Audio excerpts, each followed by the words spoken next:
What, 19? Ball! Oh, lay hands! Come on! Hey, Paul, that's ridiculous. He deserved that. He's on the ground. You can't jump on top of him. Paul, He's on the ground. He's down. We should take anybody who's a known Muslim and put them in a separate line.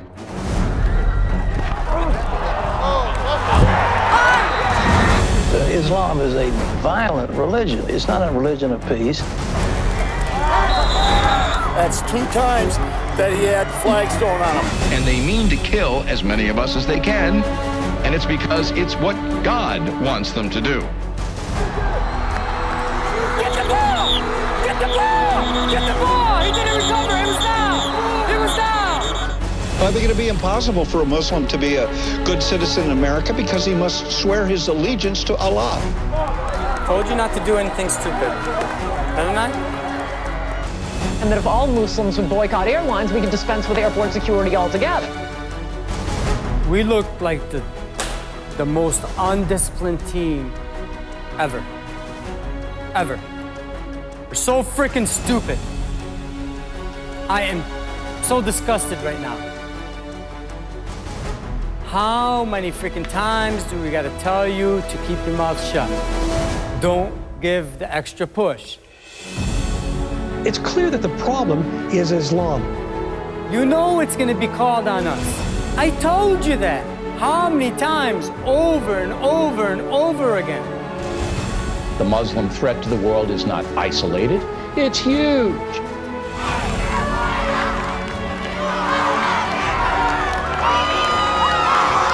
The Muslims will see the West through razor wire. I don't want to hear any more about Islam. I don't want to hear one more word about Islam. Take your religion and shove it up your behind.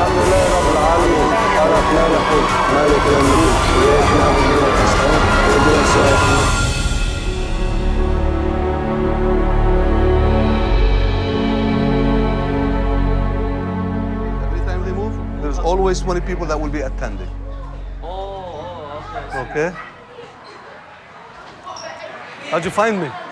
Fordson High School was among the first high schools built in the city of Dearborn. It is the 11th largest public high school in the state of Michigan. Go to the office and check with them. They'll tell you where to go and get one. Dearborn is a magnet to Arabs throughout the United States. And looking at the number of students at Fordson as an example, we have 2,440 students, out of which at least 95% are Arabic. Come here. So you can do the math. You should say I'm sorry. Oh, I'm sorry. Okay, that's a lot. We've been called a lot of names. An Arabic school, an Islamic school, Hezbollah High School, God knows what else. But Fordson High School is a public school in Dearborn, Michigan, in the United States of America that has the same issues, the same problems, the same ideas in any other high school in the United States. Yeah. Did you make any promises inside? Yeah. What promises did you That make? I'll never be in the office and I'll never see his face again in the office as a bad note. And when a teacher says jump, what are you going to do? Jump. You're going to say how high. Okay? Okay? Yep. Okay, and I want to see you, but not in the office. All right. Anything for you. Okay, is that a promise? Yeah, promise. Okay. Get out of here. A lot of the people that do graduate tend to stay in the community. A lot of the kids that go through Fordson, you're always intertwined with somebody, you know, either playing at Fordson, coaching at Fordson, in the classrooms at Fordson, and it's definitely a very close-knit community. Dearborn is a unique city. There isn't a single city in the United States that has the Arab community concentration that Dearborn has.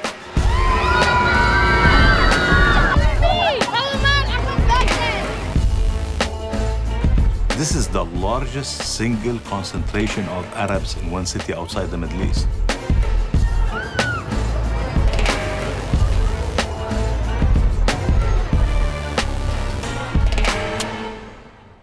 There will always be a connection to somebody, somehow, some way, within this community to Fordson.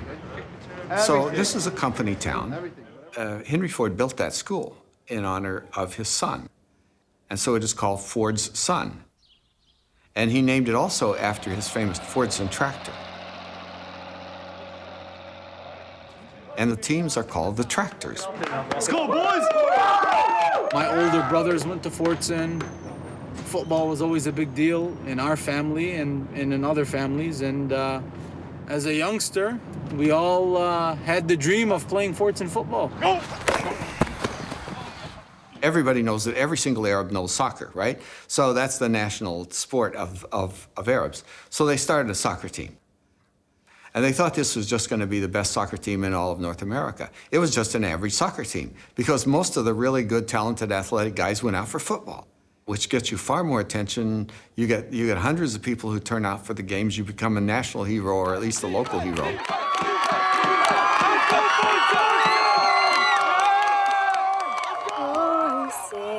Can you see by the dawn's early light what so proudly we hailed at the twilight's last gleam?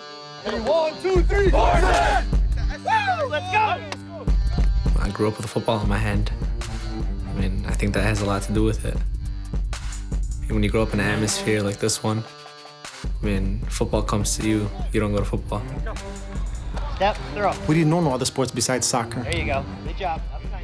But you'll notice that most people that do come from the old country, they tend to fall in love with football. Sure, you know, coming from their country might be soccer, but, you know, this next second and third generation and fourth generation are born here. Red 44, go! And they grew up around football, and they grew up around the tradition. And they see it, and their uncles played, and their fathers played. Yeah! Way to go! He chose number 32. I chose number 32 after my cousin, and I wore that 32 after him, and then Ali wore after me. 32, it's unconventional for a quarterback. My dad wore it. I always wanted to be like him growing up. He meant a lot to me growing up, growing as a person and a football player. And it represents him. I mean, coming to the game, you get the butterflies as a parent, sitting in the stands. Under line of scrimmage, when the ref he sets it. People see everything when you're a quarterback. Any mistake you make, it's going to be seen. The blue means left hand. You gotta let the lineman know in the huddle. The first time, you gotta let them know in the huddle, and then after that, they're right to the line of scrimmage. It is a lot of pressure, but he handles it very well. That's the one thing about Ali growing up is he handles pressure well. Red 44! Red 44, go! Let's go!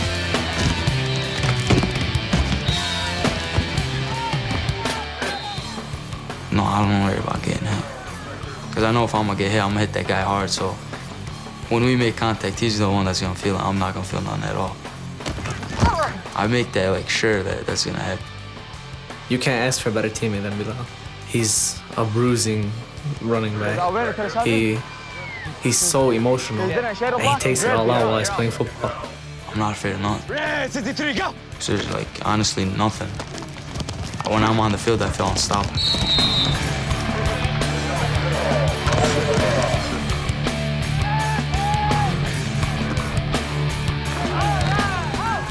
I just wanted to play Fordson football. I just wanted to be there. My brother did it, I wanted to do it too, and I loved football. What up, baby? What up, baby? Okay, here we go, I really didn't like football. I didn't want to play football. I did it for the family. But as the years went on, I got used to it, and I can do something in my life with football.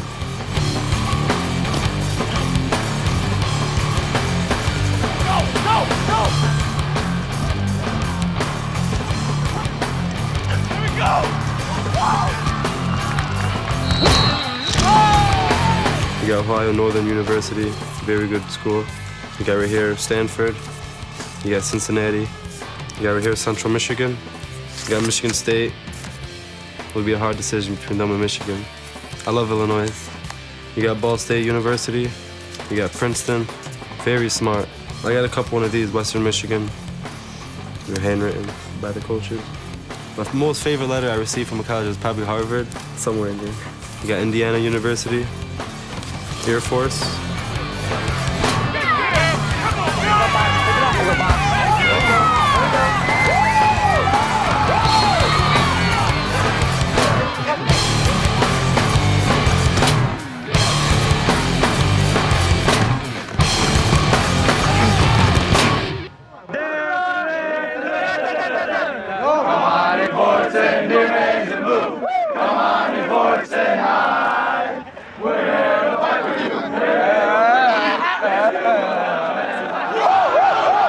this team evolves, I think great things are going to happen in Fordson. And this year or next year, these kids, they look up to these seniors, you know, with Bacher and Beydoun, you know, with all these kids, I'm telling you, I think Fordson can have a magical season this year.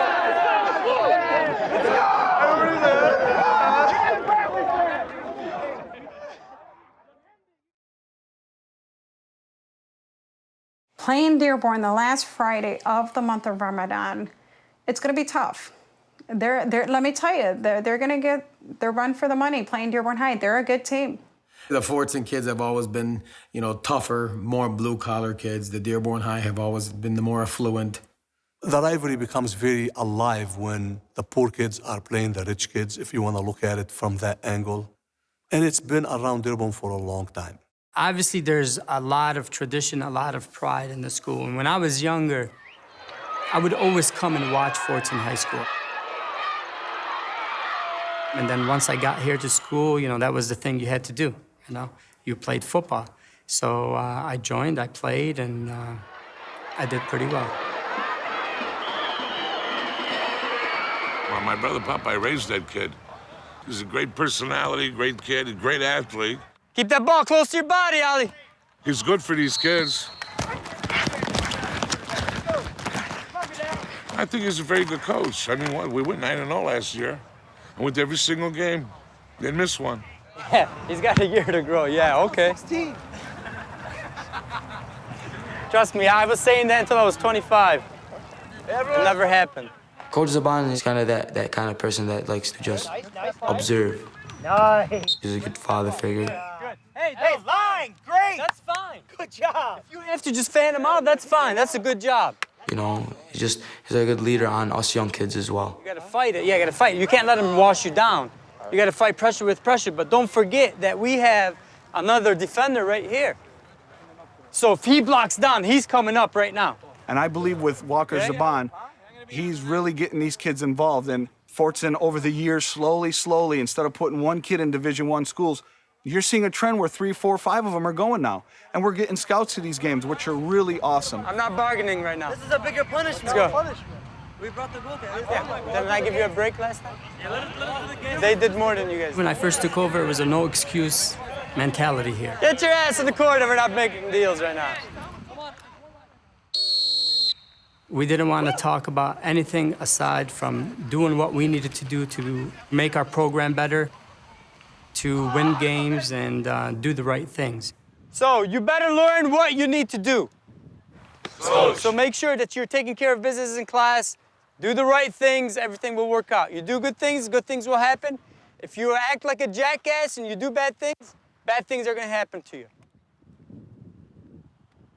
You guys gotta figure it out. You know, that message of no excuses, it is the mantra that Coach Zaban is trying to build around the program. Whatever obstacles, you know, you fasting, unhappy with officiating, racism, whatever, you know, that's just life. There are no excuses.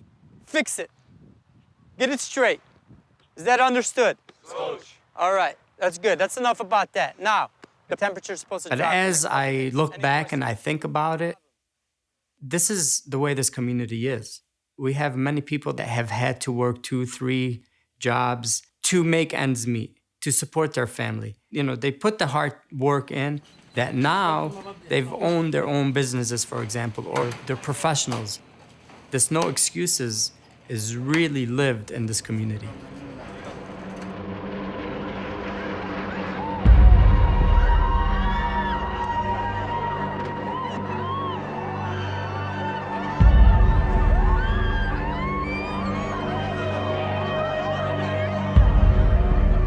Today, we've had a national tragedy. 2 airplanes have crashed into the World Trade Center in an apparent terrorist attack on our country. I have spoken to the Vice President. 9/11 was a sad day. And, you know, for this country to go through something like this was obviously heartbreaking. Just your heart just went out to the people And to my God, what must be going through their mind, and the agony and the sorrow you felt for them and their families, and the pictures they showed and the letters and the lost loved ones, and it was really, really very, very difficult to see. We asked folks here. One of the police officers told me that he had heard a plane had gone into the Pentagon. Obviously, more. I remember my knees shivered on that day, and I prayed that for this not to be an act of terrorism. Look, you want to be careful here. We don't want to get too far ahead of this, but obviously this has all the appearances of an extraordinarily well-coordinated and devastating terrorist attack here in the United States. You know, the tower is on fire, and I have to admit, some of the first thoughts that came into my mind was, please God, don't let them be Arabs, because it didn't sound like it was an accident. Authorities say they are looking at more than a dozen hijackers of Middle Eastern descent. They have gathered evidence linking the hijackers to Osama bin Laden and possibly some other terrorist groups from Saudi Arabia and even Egypt.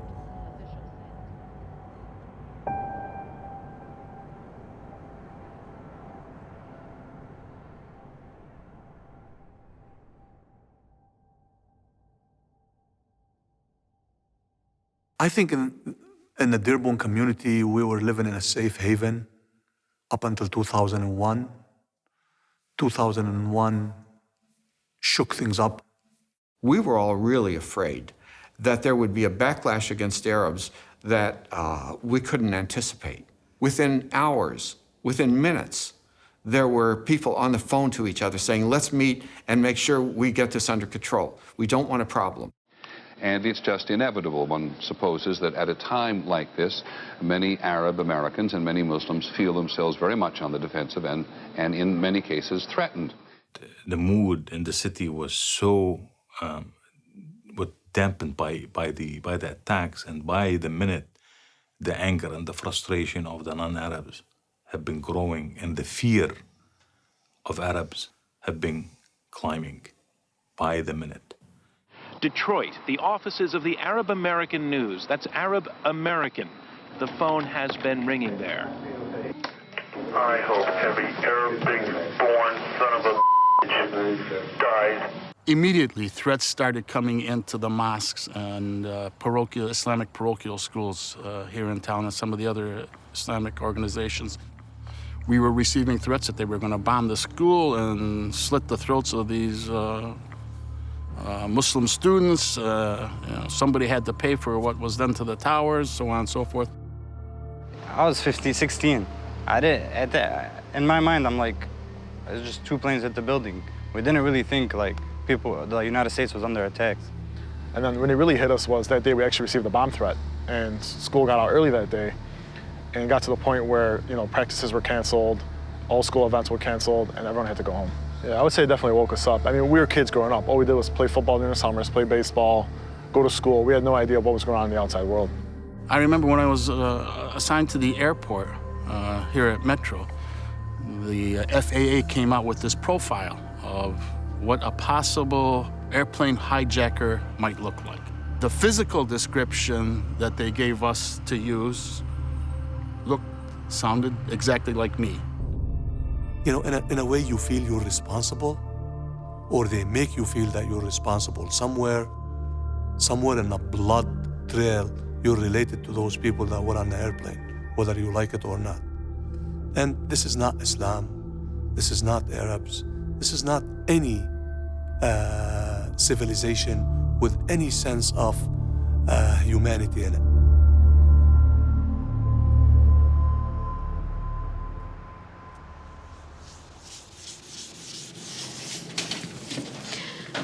Okay, good morning. Good morning. Okay, let's think about today. Today is what? 9/11. Friday. 9/11, September 11th. Why? Yes? Because how those planes hit the building. Okay, the planes hit the building. What buildings? Okay, the Twin Towers. What else happened that day? Okay, people died. Okay, and what kind of impact did it have on our country, do you think? People judge a whole religion based on someone's actions. Okay, people judge a whole religion based on the actions of who? Some. Just a few. right? Okay, do you think that's fair? No. Your own opinions about it. Okay. Good morning. May I have your attention, please? My name is Reem Hamadi, President of Student Council. On this day, at this time, 8 years ago, our nation lost many innocent lives. Please observe with me a moment of silence to commemorate this tragic event.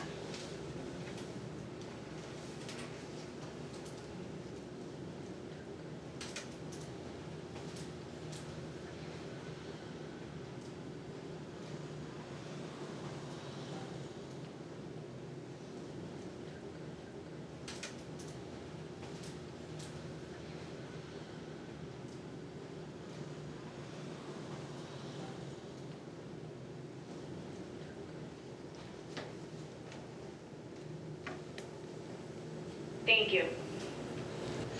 Okay, let's go back to our discussion. You said... Yes, it's true, my name is Osama. But my name is Osama Siblani, not Osama bin Laden. And I'm an American. And I love this country.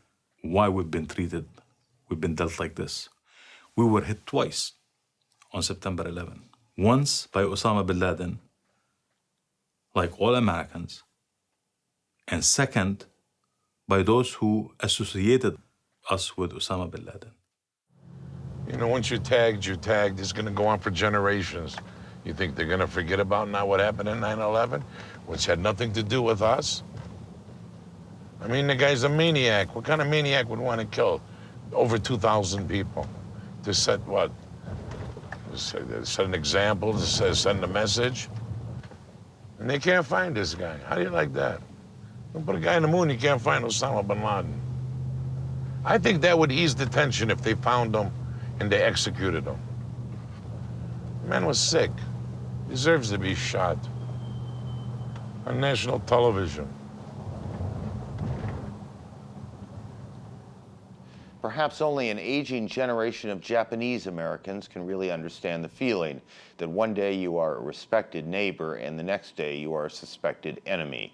To find that feeling today, all you have to do is go to Dearborn, Michigan. We became fair game. I mean, I remember the FBI agent in Detroit telling Detroiters, keep an eye on your neighbor. You can't tell where these guys will pop up. And people were doing that. They started watching us like we were the enemy.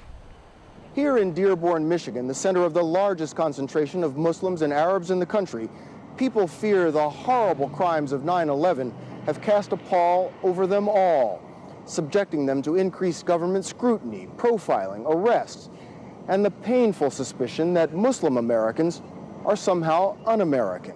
Most of the respectable, the major network news, the international news came in to see that there is another side to 911. The Arab Americans who are serving their country, running their businesses, and this was actually from that angle only. And so, in fact, the media maybe came in for a story and left with another story.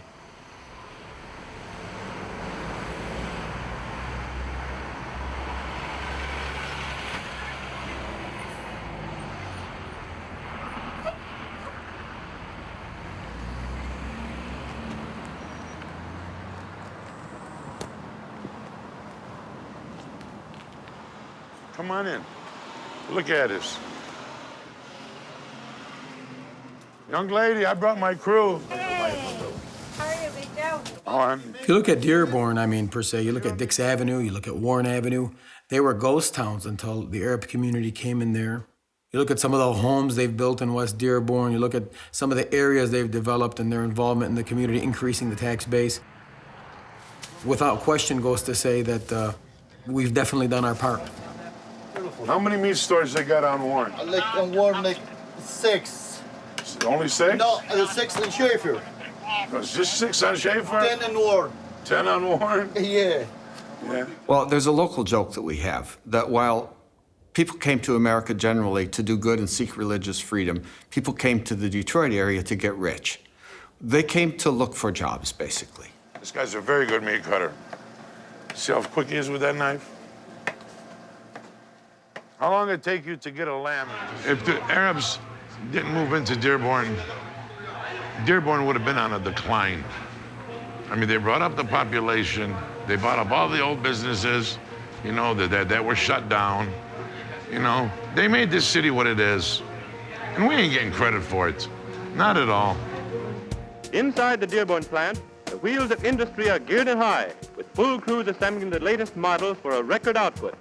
So the first Arabs who came here, maybe 100 or so years ago, they came as individuals, and then in time they would bring relatives and friends out. What happened in the 1920s and 30s, as the auto industry began to build up, was that there were unlimited number of jobs for almost anyone who was willing to work. And presto, you have a 1931 model practically FOB. They buy everything in sight, you know, just to bring their families in. Like, hey, my next door, I want my sister to live next door. The house is up for sale. Let's buy this house.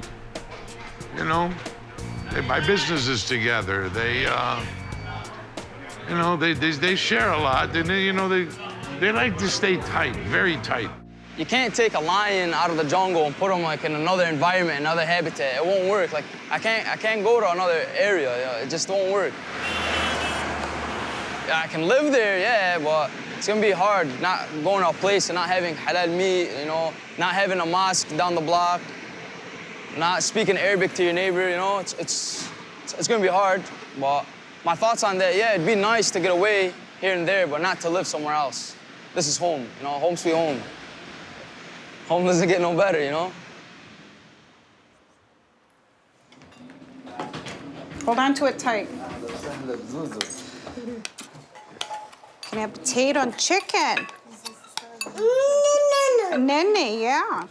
In a typical American family, maybe at the age of 18, you move on your own, you leave the house.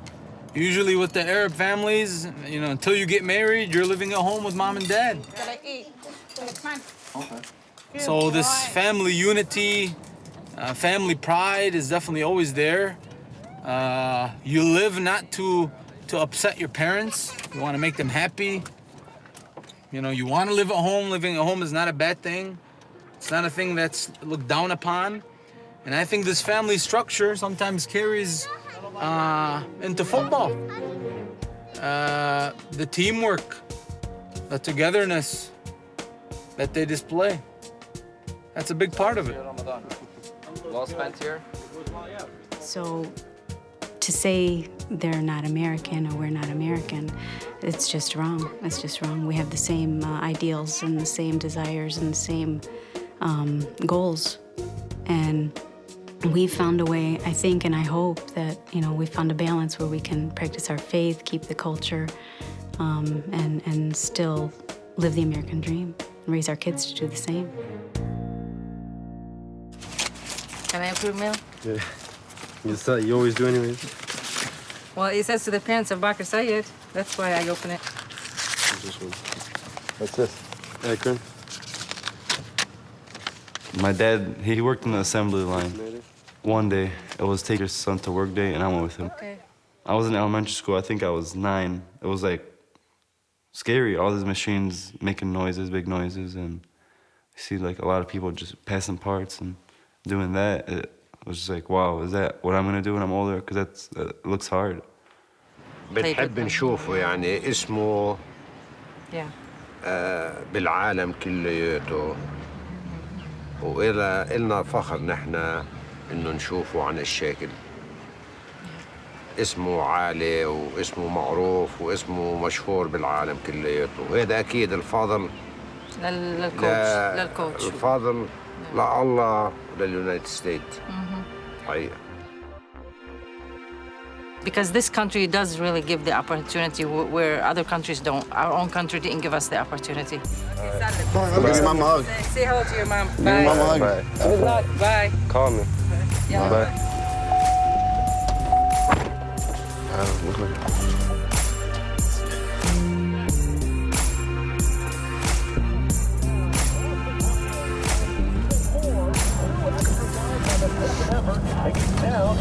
How'd you feel yesterday, Buck? Good. My knee's killing me, though. I don't think I'm going to practice. Yeah, all right. Monday and Tuesday. It looked like a lot of guys were banged up. Yeah. So You just do your job. Just do your job. See, I need like games like yesterday, every game. Yeah, well, you'd have to be that dominant. I mean, you did it on both sides of the ball, though.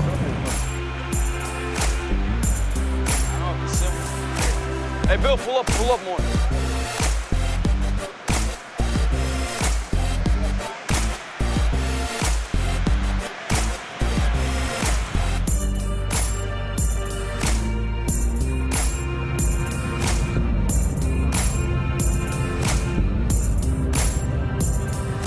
Being a Muslim, or it's tough in the world. It's tough these days. But if you look at Bakr, would you ever think anything bad of the kid? But all we ask for is just an opportunity. Give those kids a chance. And if we find Bakr being at a Division I college like Michigan, for instance, or Michigan State, that's special. And we hope the best for Bakr. And at the same time, it puts out the community, Fordson High School, Dearborn, the city that we all grew up in. It puts us out there.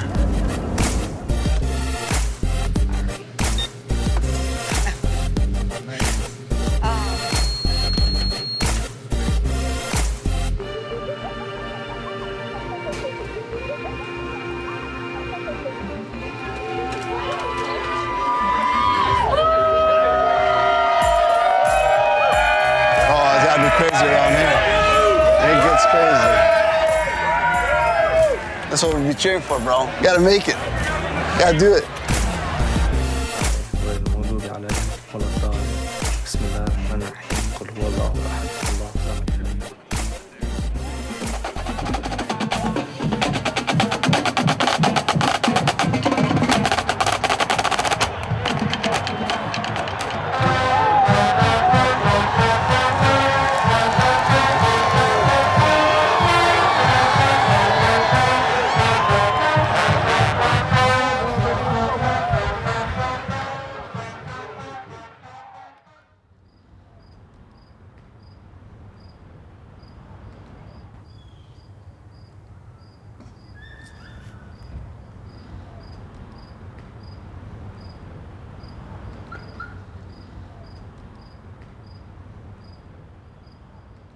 How can you be a Muslim? How can you be an Arab American all at once? Or quite honestly, what is it that you need to do differently? You're a Muslim, you're following a religion. You're an Arab, that's just where, your background is from, but now you're an American because you live in this country. So what's so hard about being an Arab American Muslim that lives in this country? Just finished up some lentil soup here. We got potluck going on tonight, and we're invited to friends of ours. And usually we have lentil soup with fattoush, salad, Arabic salad. And I also made some roast. And that's just about done. So we're gonna get ready to head out and take all this stuff, and we're gonna have a nice feast. I eat pretty much the same foods. I coach football. I love watching sports. I watch the Super Bowl. I love basketball. I went to a college and I got educated. Isn't that what most Americans do? So is there a difference? Quite honestly, me personally, I don't feel that there is a difference. Aside from me practicing my religion the way I practice it, that's the only difference there is. Now, we have Christians, we have Jews who are Americans, we have Buddhists, we have, atheists. So is there a difference for them if they're American and they practice other religions?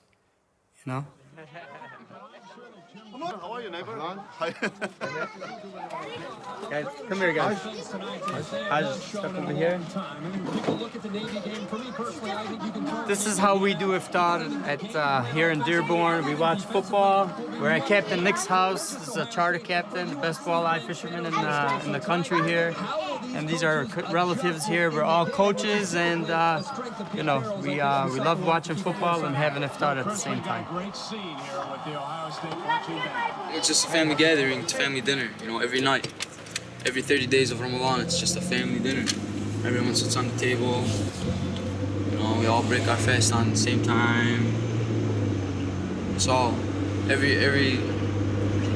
mainly and mostly everybody that lives in Dearborn does it the same way, you know, because we all believe in the same beliefs. Yeah. I saw you brought a whole camera crew home with you. You gonna get in the shower? Come on, yalla, before iftar. I'm just preparing some sambusas.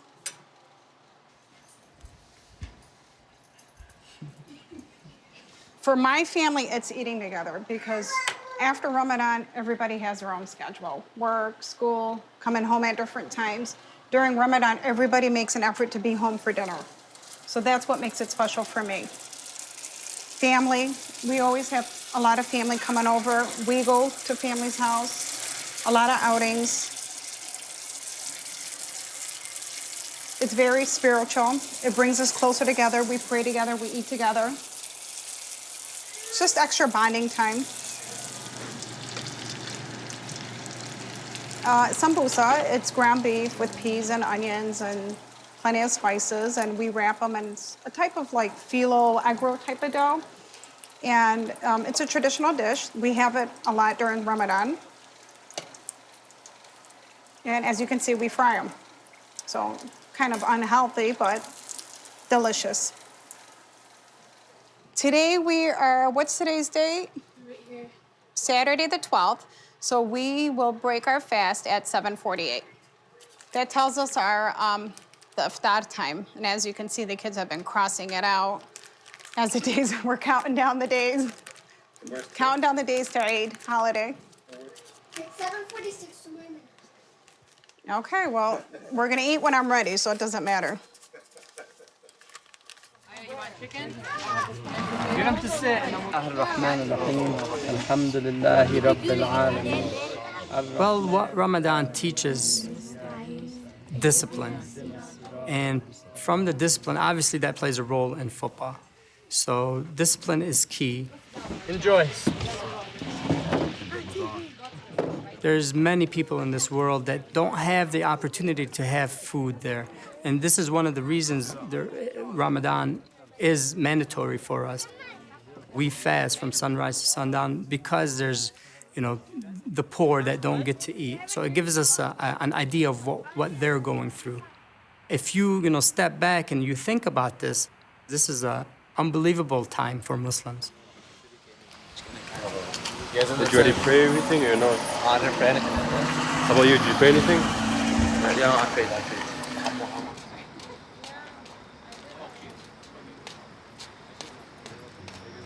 Fatiha is a chapter in the Quran.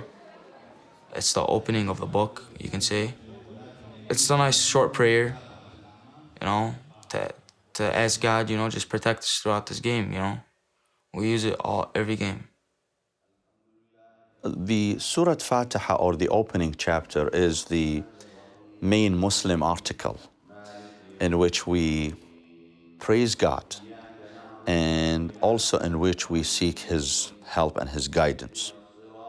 It is the most major and important article of faith in Islam. Allahu Akbar. People make a big deal out of it because they feel that reading the Fatiha is anti-American.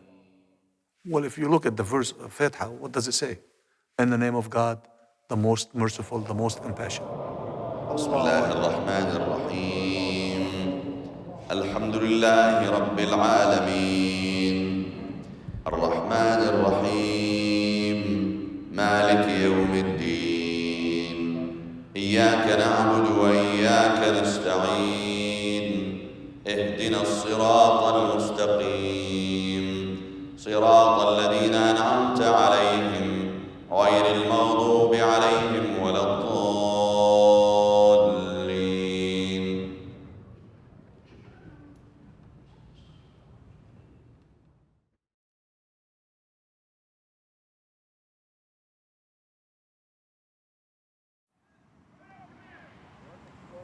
Habibi, man.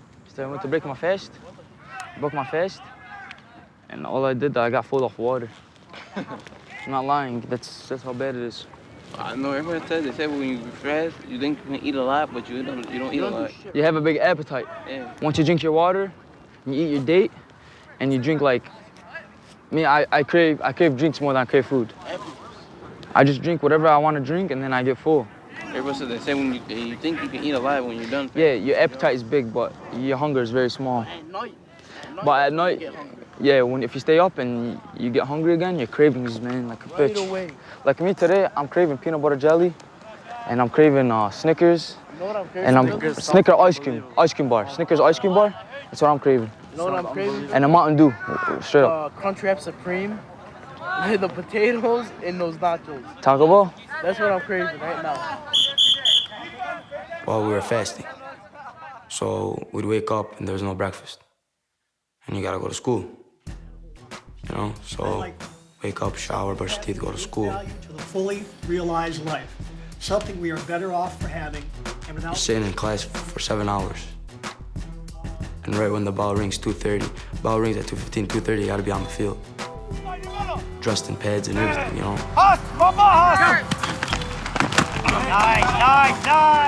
Then we're at practice till 6, 6:30, 7. Go home, shower, sleep, wait for iftar to come by, you know. And probably do our homework if we feel like it, because it's a long day. You know, we tried doing our homework. I did, you know, but I tried to fit it in during class, during lunch. I didn't like doing it after school. Me and homework don't go together, especially during that time. Good luck, good luck. Both hands, as you approach, your hands are up. Make sure you nail him, right there. Drive to hit him.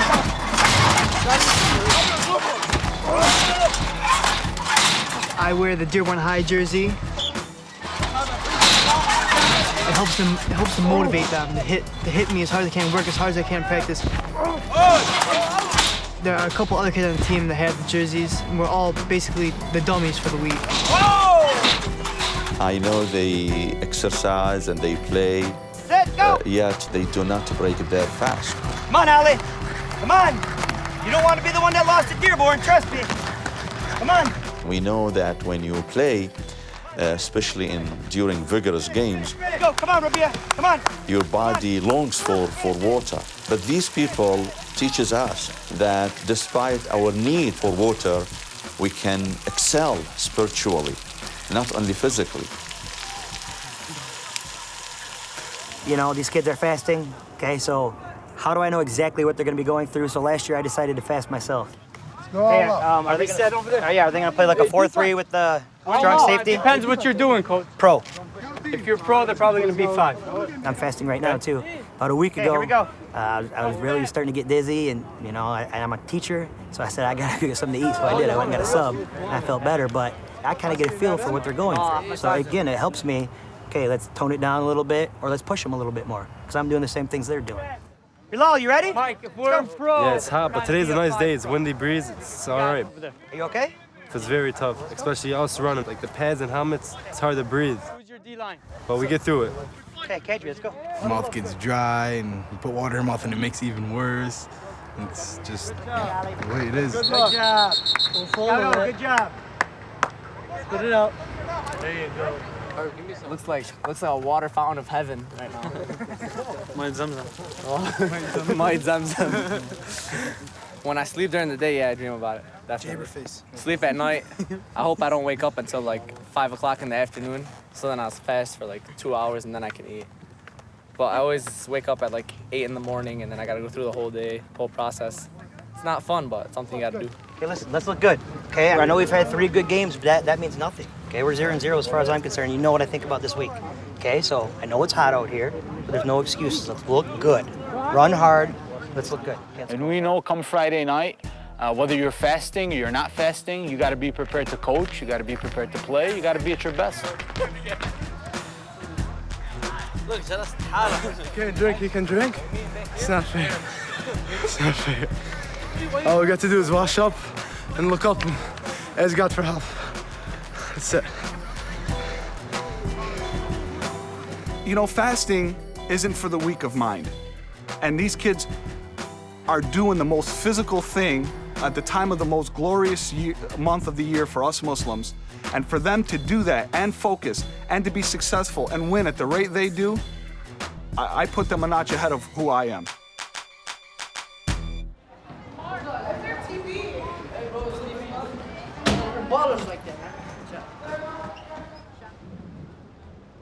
Yeah, we've been criticized a lot.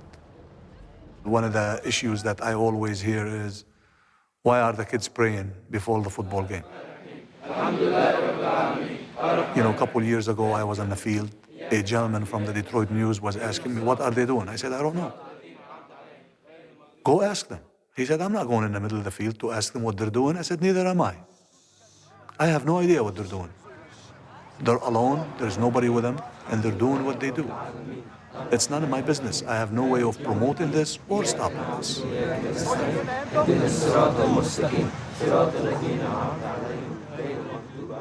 Hey, I thought we had separation of church and state in this country. Why is it that you are accommodating Muslims because of their faith and not, let's say, Christians? I hope you get sued. Oh, that's right. It's our money, so what do you care? I see high school games where, you know, they're public schools and they're sitting there and they're having a priest maybe lead a prayer for both teams for that matter. And nothing gets said about that. Amen. Even if you want me to stop it, I can't. By law, I can't. If these kids were reading the Bible before they go into a football game, I can't stop them. I have no right to stop them. As long as the coach is not sitting in the middle of the field and doing the same thing they're doing, as long as the coach is not promoting this, we have no right to stop it. I try to separate church and state as much as possible. It's something that as soon as they're getting ready to do that, I walk out of the locker room and, you know, I say it to myself and, you know, I walk onto the field and once they're finished, we go line up and we run out on the field. We eat these schools alive. Probably 80% of all the children in the public schools are of Arab heritage. That is a big impact to occur in a very short time, and that created all sorts of tensions. I think if they had been Albanians or Germans or any other group, you still would have had tensions. But the fact is they were Arabs, mostly Muslims, and so that created a dynamic of its own. Y equal 4 over 3x plus 1. You know, here they are, the elected officials who are elected by the non-Arabs. A lot of their decisions are being made, you know, for the Arab Muslim kids. And it can be a very difficult dynamic to operate in. You know, when your schools are 65% Arab, yet your city is 70% non-Arab. So, I mean, it can be tough on the administration, it can be tough on the elected officials, and quite frankly, I don't envy that position. Why does the Dearborn public school system have to be run by Arabic holidays? I know that I'm not alone in my feelings regarding this matter. I have a granddaughter in the 5th grade, and I hate to see what this school system will look like when she reaches high school. Believe me, if I had children in the Dearborn system, I would be selling my house ASAP, loss or not. We have parents who came to school board meetings complaining about being off for the Eid. For a while, the school board would not give the Eid off, until one day, too many kids were off school. So now the schools don't get paid by the state for that day because it doesn't count as a day. So the schools had to adapt. The state of Michigan tells us that if you don't have 75% attendance, we're not paying you for that day. So here comes a religious holiday where at least 60% or 70% of your student population are staying home. The state of Michigan is going to tell you we're going to deduct $200,000, $300,000 for that day. We can't afford to lose that kind of money. So what do? We build our calendar around the holidays of our community. We never did that in the past. We started doing that when we realized that we're going to lose money. What's the line over here for? What's going on? One of the problems that Ahmad Fadlallah has had as principal of Fordson High School is because he is Muslim, because he is Arab American, it allows people to put that pressure on him that if I did the same thing that he did, I wouldn't be under the same scrutiny that he is. And it's made it very difficult for him because he's trying to do what's in the best interest of kids. What do you want to do? Every principal or every administrator should be measured in what he does for improving the school, for improving academic achievement, for creating new opportunities for children. I don't think my religion or my ethnic background has anything to do with this.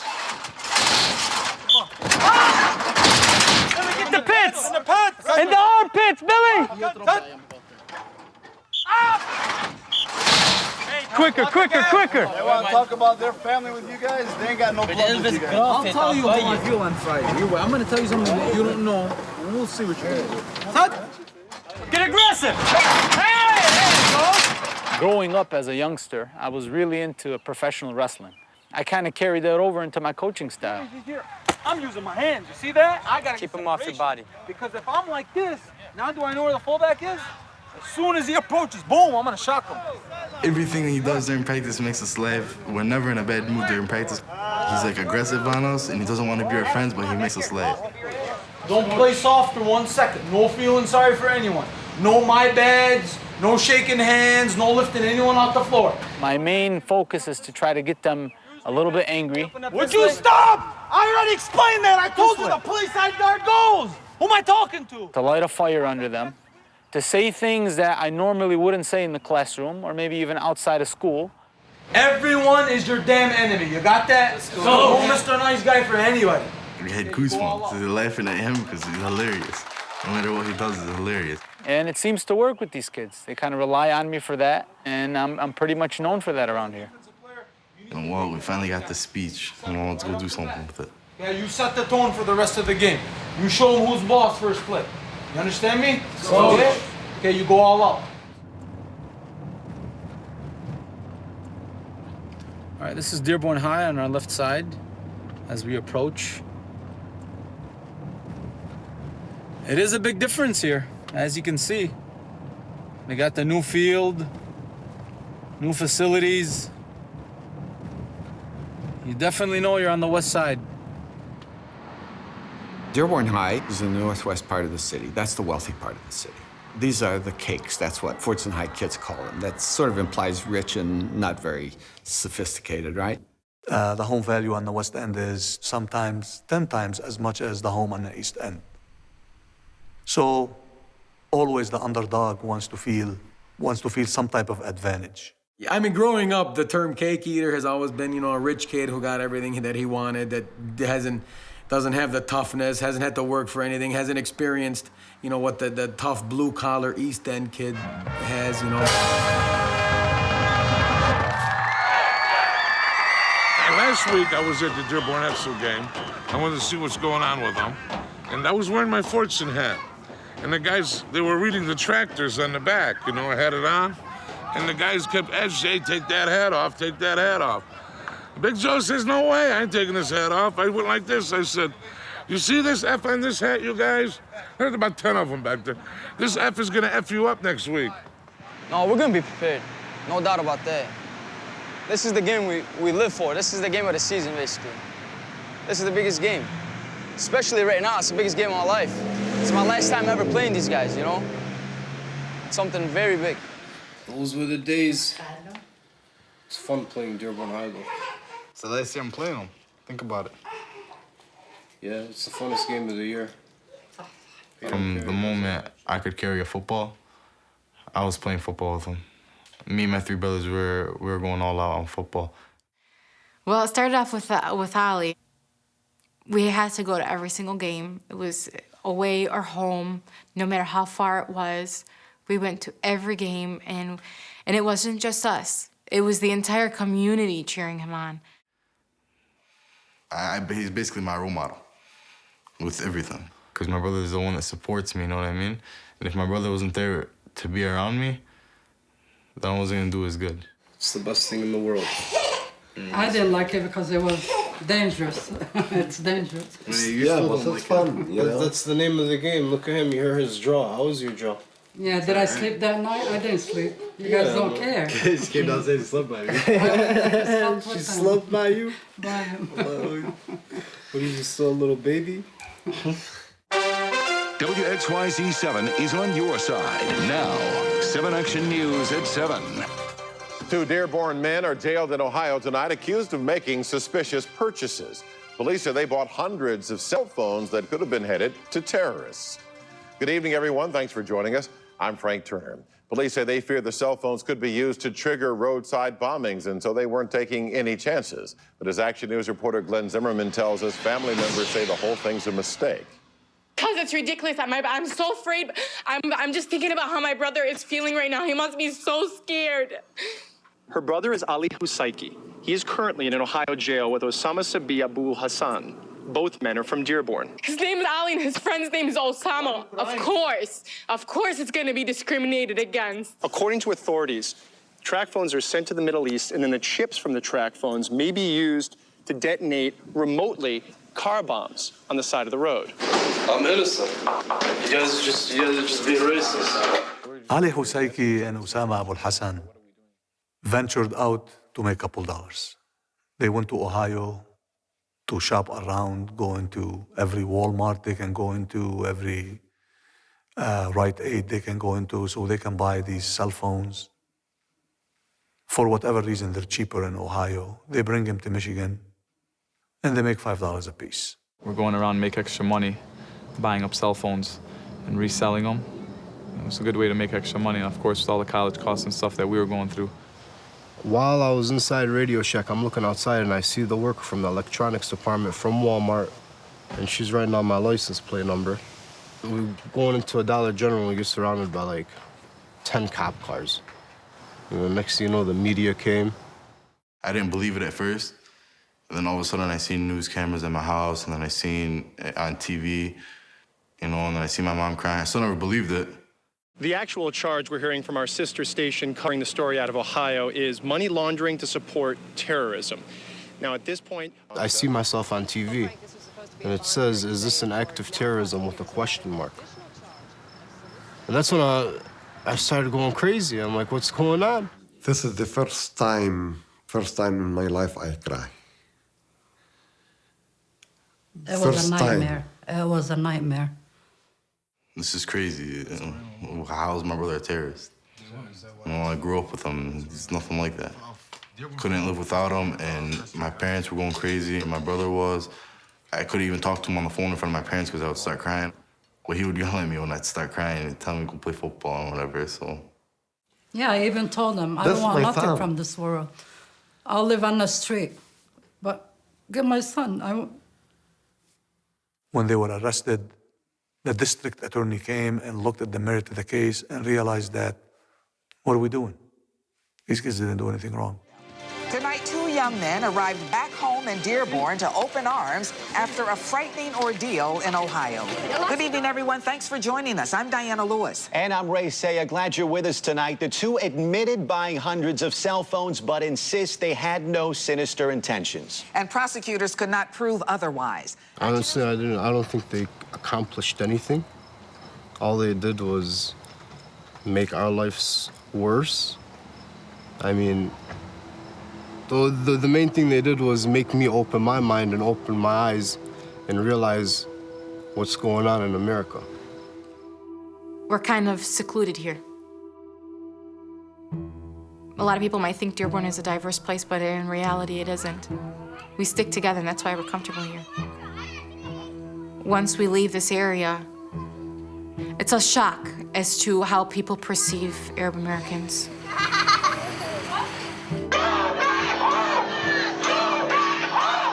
These who are assembling are enemies of America. They are your enemy, they are my enemy because they seek to destroy it. They seek to destroy our way of life and everything we stand for. Last month, someone opened fire on the Hashims because they're Muslim. And I need to know who hates us that much, who wants us to die. And not every Muslim is a terrorist, but except for Timothy McVeigh, every terrorist has been a Muslim. This was what the interior of Ali Mohammed's Yermo home looked like. This racist vandalism, the reason he and his family moved out. Last weekend, Mohammed had come back here to clean it up. He was killed in an explosion. In New York City, this 21-year-old man is in police custody tonight, charged with attempted murder. Police say he attacked a cab driver after asking if he was a Muslim. Since I don't have a magic carpet, what other modes do you suggest? At least on American college campuses. What mode of transportation? Take a camel. You know, back when I played, they had signs. They would have signs, you know, go home, camel jockeys, or they would wear, you know, turbans on their heads. Oh, I mean, when I played, I mean, guys on the field would make comments like towel head, sand nigger, Allah, you know. Camel jockey, damn Arab, you're nasty. Lots of ton of just ugly words and hate. And it's real hate, you can feel it. But yeah, that would fuel, you know, put a little fire, light a little fire under you to play a little harder, to play a little with a little more intensity, to give a little more. It gets to us, but we are better than them. We are better than people that are like that. In the game, it's about that person that's in front of you, knock them down, make a play, and that's it. You got to give those kids credit that they're able to control themselves and to be able to use this in a positive way instead of a negative way.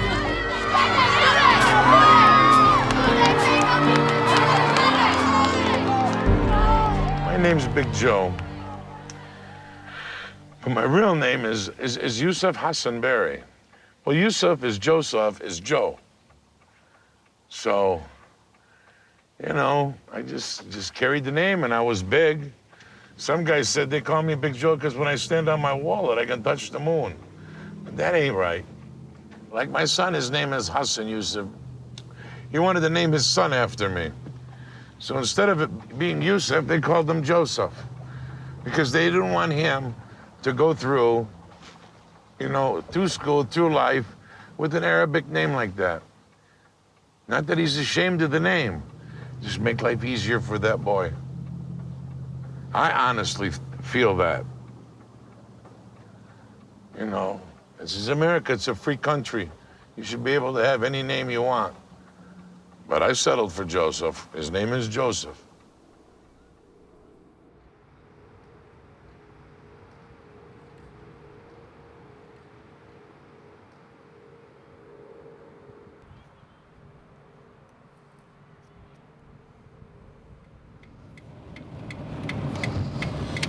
It's a big thing when you're fasting. The whole day you're craving 7-Eleven. You want 7-Eleven. So after we eat, you go to that 7-Eleven, you'll see like the whole football team going to 7-Eleven and getting a Slurpee because it's so good. It tastes like 100 times better when you're fasting. Well, the only reason we let Fordson win is because Dearborn is the best, and we feel bad for them. Really? What do you guys do? Yeah, we're gonna win this time. They're going down. Yeah, I need more. Listen, those are the football. That's the football team. Whoa, we won! We're gonna lose. No, because they beat our ass every year. No, we're gonna win. She has a point, but this is our senior year, so we should win. But I still love Dearborn. Just get out of here. Fordson! Having fun? Yeah, you're good. Hello, bro. How you doing? Friday, baby, Friday. I live like 4 blocks away from Fordson, and I've grown up with those kids, and we went to elementary school with each other. Not a hint, Billy. Huh? Not a hint. Not a hint, man. You're my enemy on Friday. We don't know each other on Friday, but outside of Friday, we're friends. How do you guys feel? That's our last time ever playing you guys ever. Whoa. Everything's gonna be left on the line, baby. Yeah. Well, wait a minute. It's the hardest game we're gonna play. Well, it's sad. It's like our last time ever playing each other. But do you guys feel pumped up with playing you guys at your house? Or you would rather play a away game coming out to our field? Yeah, because I'm happy with playing at your house. Just to be hated by you guys, you know what I'm saying? Feels good coming to your house. Let's ask the officer. Let's ask the officer. Dearborn or Fordson Friday night? Come on. Fordson. Fordson. What's that? It's gonna be a tie. Hey, he wants us to tie, so there's no fights after the game. Okay.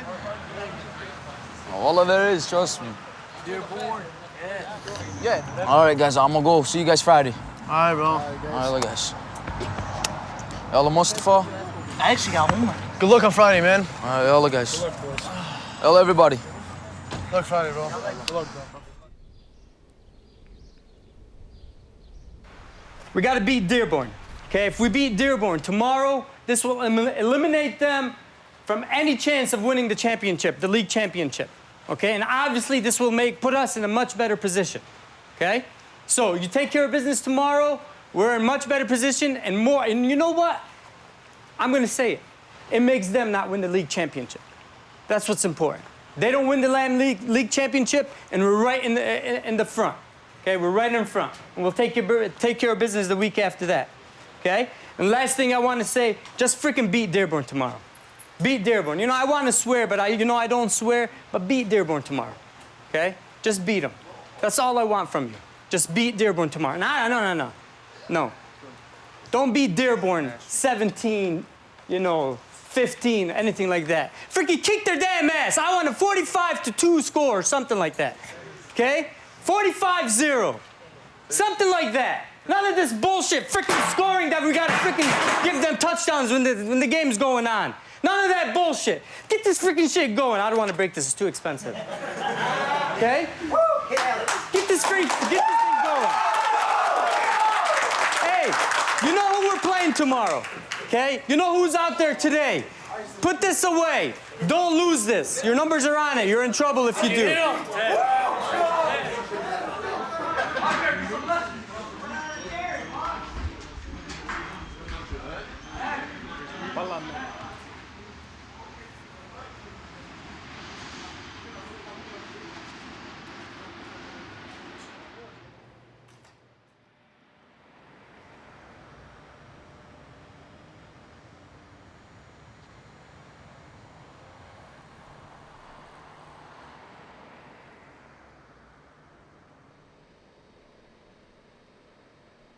It's Friday, day of the game. We're gonna head down to the Islamic Center and we're gonna go do our Friday prayer. Our Friday prayer is basically where we go do a combined prayer, a Jummah prayer. And it's important to me just for the simple fact, I mean, obviously it was a verse that was revealed in the Quran to Prophet Muhammad, and he kind of relayed the message to us that we are to attend Friday prayer whenever possible, or actually to drop everything that we are doing and head to Friday prayer. But also it's important for me because I feel a closeness to God at that time. I mean, it's a different feeling when you're doing a Jummah prayer than when you're just at home and doing your regular prayers.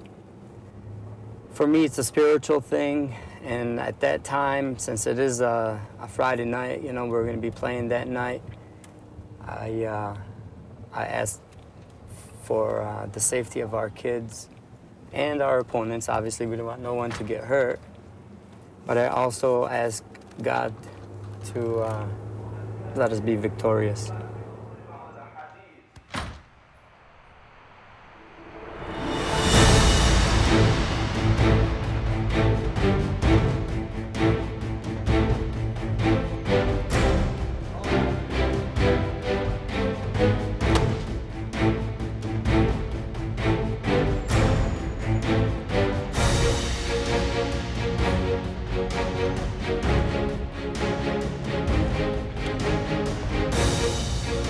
Leaving the ghetto now.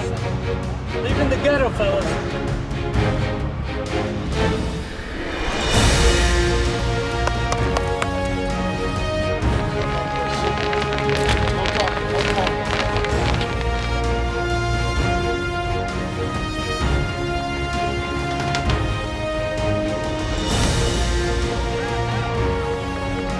Go Fordson, baby! Say hi, Mama.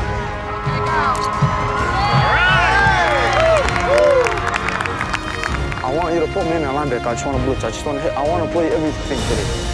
I don't want to get out of the field.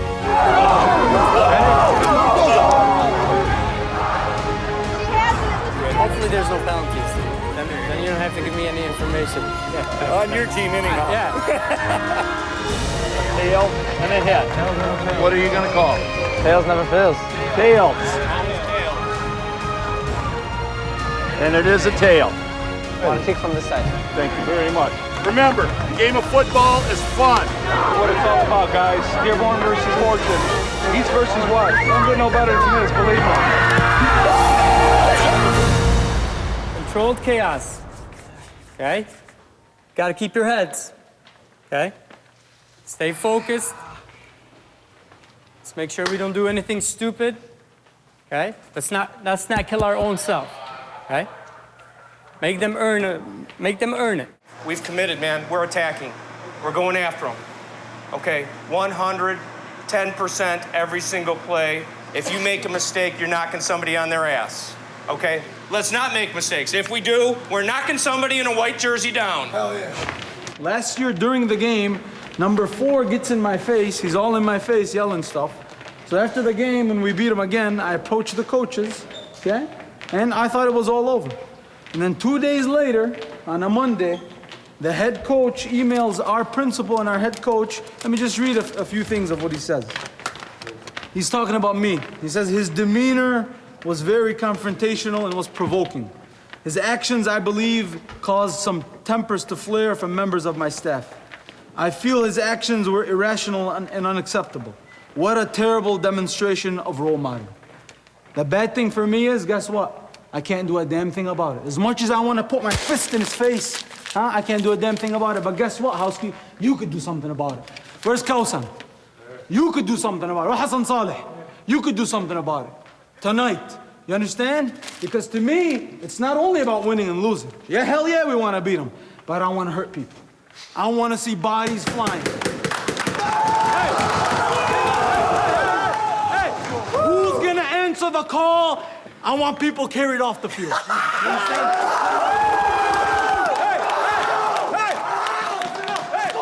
Hey, they talked about cutting the ribbon. We're going to open up the field. You know what? We're gonna convert the field into a cemetery of orange.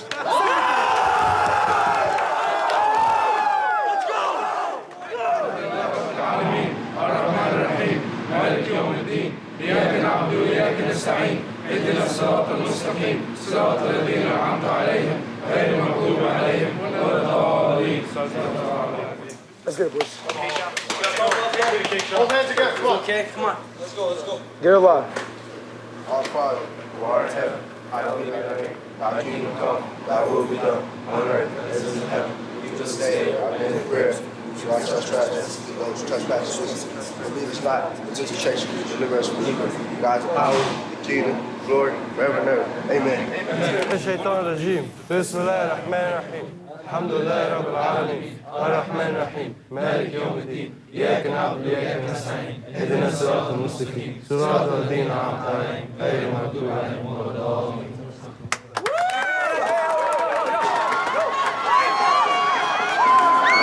And we are all set. A capacity crowd, standing room only. There's the whistle. And we are underway at Dearborn High School. It's a high, booming kick. It's going to be taken at the 11-yard line. Up to the 20, 25, up to the 30, and down just across the 31-yard line goes the ball carrier. Coming up on the 10.5-minute mark left. Frady in motion, and they give it to Frady. Frady trying to turn the corner. He's going to try and bounce it outside. Frady is across the 45 to the 46, and he's throwing down over there. Guys, we're not talking to anybody else tonight. Joseph stepping up, making the stop. The official says, stop the clock for a moment. Get somebody in for Rami. Looks like we have a penalty out here. It's unsportsmanlike, I believe. Oh, and they're calling it against Fordson. Did I tell you to not say a freaking word? Did I tell you not to say a word the whole time? And not to push, and not to do anything?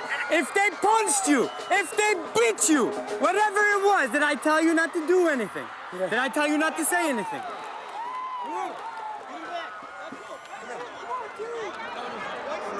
Salah standing back, awaiting the snap. There it is. Here comes the rush, and it is blocked in there by Jones. 40 get on the block for Fordson, and what a big play. Lone set back. 42, go.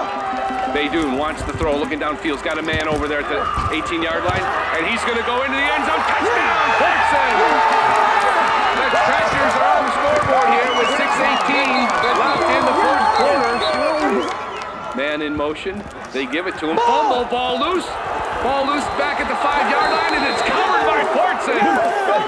Baydoun barking the signals, takes it, wants to throw, guns it over the middle. He's got a man wide open, and that is one of the easiest touchdowns you will ever see. Baydoun gives it on the counter, coming back this way, ball on the ground, and I think the Pioneers have that one. Let's wait for the signal. There it is. Frady in the slot, now Frady in motion. Fordson defense shifts with him, and I think they jumped offside there. Wow, look how happy they are.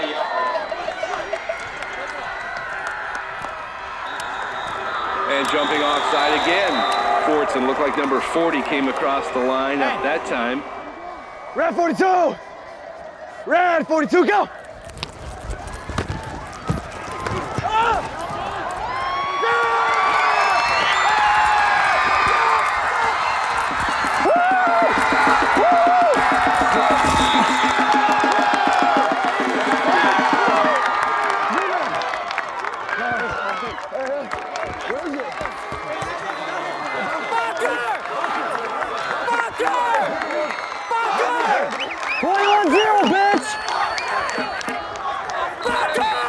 That's two, right? Yes, that's two.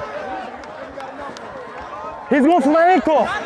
He's going for my ankle on the Do not say a word except to White. And as he went in the final few yards, he pointed at the Dearborn defender. That's what this penalty is going to be about.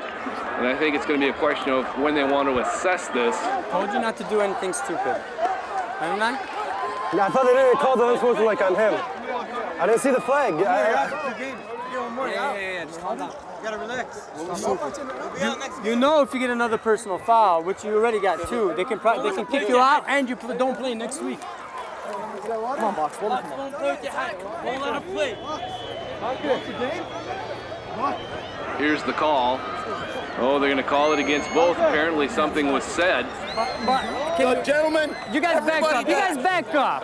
All I want is the head coach here. Tractors have incurred not one, but two unsportsmanlike penalties. That is a separate one. That is a separate one. He gets two, in the game, he's gone. So, by rule, we have to eject him. Hey, do you know why that, Paul? You know why that happened? No. Told you they were going after his knees the whole time. Okay, well, you can have one. You get one free one. Don't do it twice. Well, I agree there. But the kid was frustrated. I disagree. And I'm not saying that it's right for him to do that. Missed it, drops the ball, falls on it, tries to get up, and we've got flag. Hey, Paul, that's ridiculous. He deserved that. He's on the ground. You can't jump on top of him. Paul, he's on the ground. He's down. Red 44, go! And now he vacates the backfield, and they're going to go with a double pass. This one is back to Baydoun, and he's got a convoy. Baydoun, 30, 25. Baydoun to 20. Baydoun cuts back. 15, 10, 5. Baydoun. Touchdown, Fordson. And I think we got another penalty. The official on the near side blowing his whistle. The Fordson crowd doesn't see the flag yet. And I think this one is going to come back. There it is. It's against Fordson. And you can hear the boos from the far side of the field. An electrifying run. The double pass to Baydoun. You guys, this is... Can we play a football game today? Baydoun calls the signals. Baydoun rolling left. Now looks like he's going to keep it, and he is sacked. Ball loose. No whistle yet. That's a fumble. And I think Dearborn High might have it. Let's wait and see what the officials say. A little pushing and shoving, and Dearborn High does have it. Mifsud under center. Man in motion, and back goes Mifsud. Mifsud rolling left, wants to go deep, throws one downfield, and that ball is intercepted by Fordson's number 2, who played that one perfectly. I called it. There may be a penalty on the play. And I think we got a penalty here against Fordson, so that's a defensive holding call. A lot of penalties flying in this contest. You just got to try to get the hell out of here. That guy over there is looking to screw you every chance he gets. So you just got to try to get your coaches under control, get your kids, and let's win the game. Hey! I just got a warning, so let's make sure we stay back. Nobody says anything. At halftime, keep them here. I'll lead you off. And the official says, start the clock again. Missed it with one lone setback. They want to throw it down here. They're going to go deep. That's Berry, and Berry has got it. Did he get into the end zone? Touchdown, Dearborn High. Alex Berry with a circus catch right at the goal line. So it's halftime here, 28-10 our score. Tractors on top. We looked like the most undisciplined team ever. Ever. We're so freaking stupid.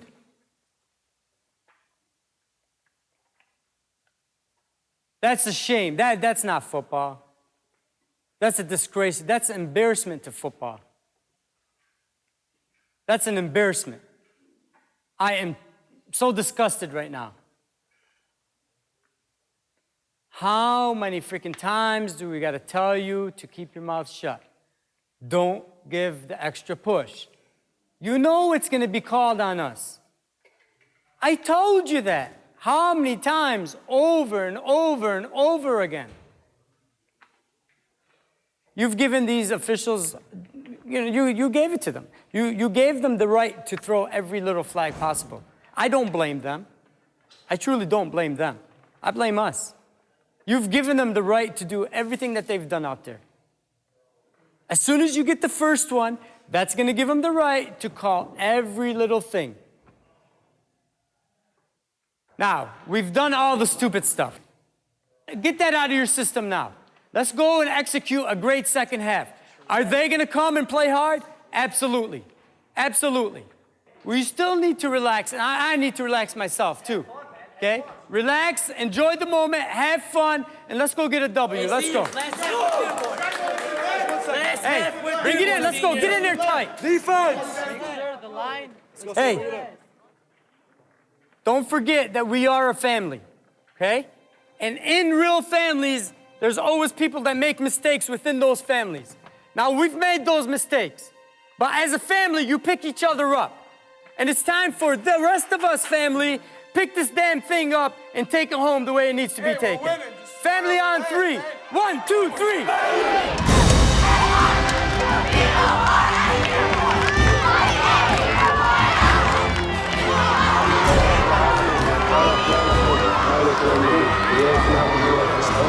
Let's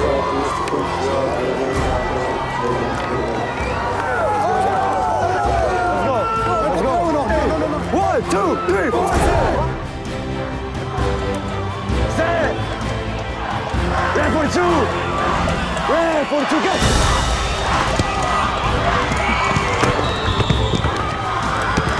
Red 52, go. Go. Got him! He's in. Go. Go, Billy, go! Go, Billy!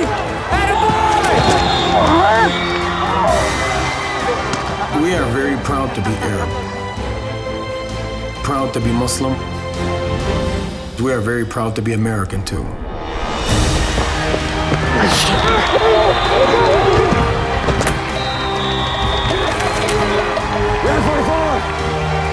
Red 44, go!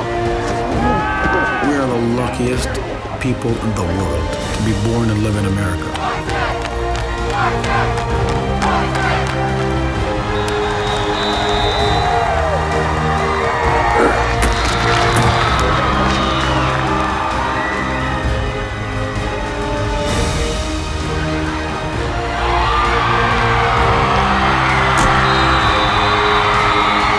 Red 42! Red 42, go!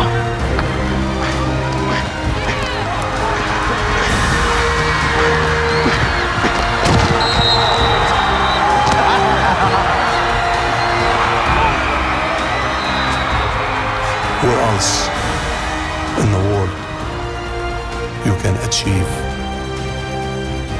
your dream? Nowhere.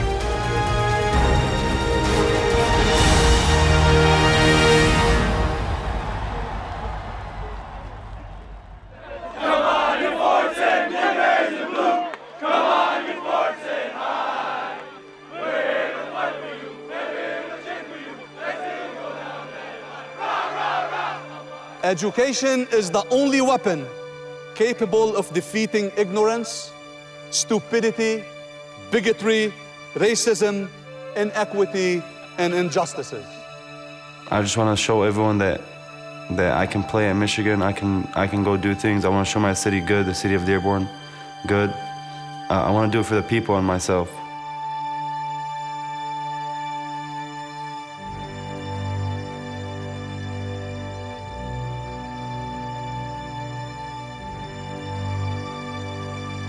You should walk out today with pride of being who you are and never allow any ill-minded person to put a dent in your character and your integrity.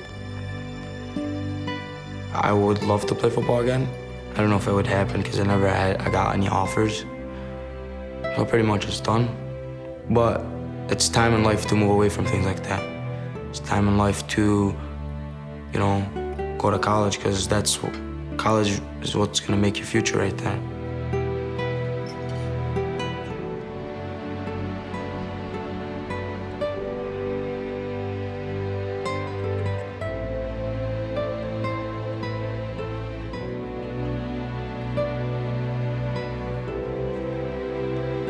My parents actually wanted me to go away for college. I don't know. I don't want to leave. I'm too comfortable here.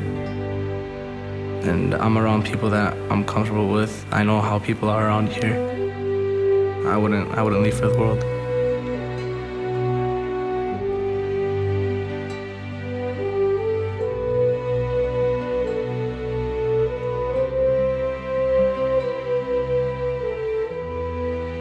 You should walk out today full of pride, knowing that many of you have an advantage of being an Arab American. من كنت مولاه فهذا علي مولاها. It basically means it's my religion, it's what I follow by the Prophet. And this is to show everybody that I'm proud to be who I am.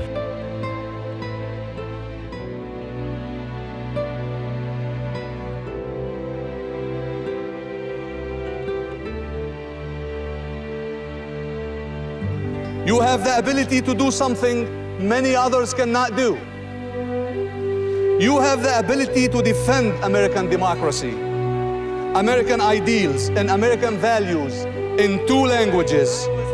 Those lessons that they learn outside of football, after football, I think that is going to play a bigger role once they become adults.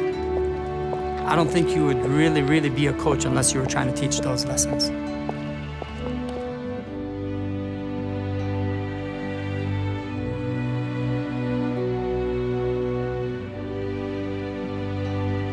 Regardless how smart you think you are, regardless how deficient you think you may be, it is education and only education where you can make changes in life, positive changes that will portray the true image of who you really are.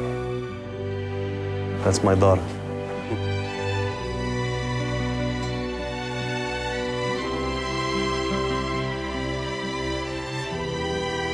I don't know. I'll miss everything. Being with those guys. But nothing like football. Nothing like football.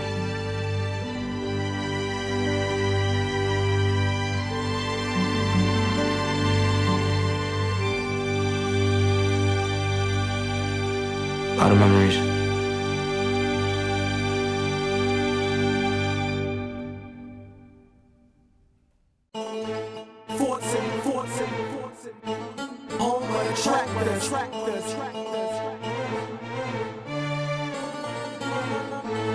Never give up when your life is in a rapture. Fordson high, the home of the tractors. Keeping faith and living like royalty. Hit hard, no excuses, that's loyalty. Everything starts fresh like the morning flowers. Then somehow seems to fall like the rain showers. Bringing separation in the hardest hours. When you fall, you gotta hit hard to gain power. Takes dedication and a lot of skill. No excuses when your cleats hit that green field. To get respect, you gotta give it, that's how it's earned. Negative energy is what makes my fire burn. It's motivation to my spirit, that's how I learn. Knowledge to pass life tests like a midterm. So keep your head up and never let them see you down. Welcome to Dearborn, Michigan, we run this town. Never give up when your life is in a rapture. Fordson high, the home of the tractors. Keeping faith and living like royalty. Hit hard, no excuses, that's loyalty. 9's 5 ways to gain success. Step 1, you go hard, don't settle for less. Step 2 starts with you, putting trust in your crew. Pray 5 times a day and fast for no food. Keep your mind free and hold on to your faith. 4 words I live by, live life, never hate. Always move forward in life with a steady pace. If you practice what you preach, then you'll always be straight. Never give up when your life is in a rapture. Fordson high, the home of the tractors. Keeping faith and living like royalty. Hit hard, no excuses, that's loyalty. Never give up when your life is in a rapture. Fordson high, the home of the tractors. Keeping faith and living like royalty. Hit hard, no excuses, that's loyalty. Loyalty.